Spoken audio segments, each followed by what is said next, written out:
Memeriahkan hari ulang tahun ke-81 kemerdekaan Republik Indonesia, berbagai kegiatan mulai dipersiapkan masyarakat.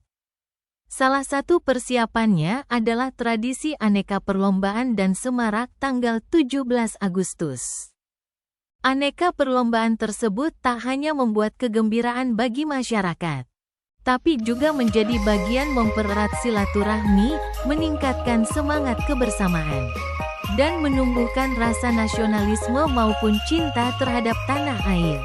Seperti kegiatan yang berlangsung di Kompleks BTN Dusun Indah Gampong Garot Aceh Besar ini menggelar aneka perlombaan tradisional yang penuh semangat kemerdekaan, mulai dari lomba sarung LT, futsal remaja, domino, mancing botol, makan kerupuk, cabut koin, dan lomba balap karung.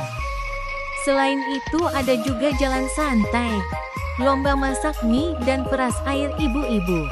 Menurut Kepala Dusun Indah Garot Deni Satria, para pemuda yang turut serta dalam pelaksanaan acara ini juga menginisiasi pembentukan panitia lomba sehingga seluruh warga bisa berperan aktif. Peserta lomba diikuti 100 orang mulai dari anak-anak, remaja hingga dewasa. Bagi yang berhasil keluar sebagai pemenang akan mendapat hadiah menarik yang telah disiapkan panitia. Kegiatan 17-an tahun ini kita menyelenggarakan berbagai lomba, baik itu jalan santai. Saat ini sedang berlangsung kegiatan ibu-ibu memasak.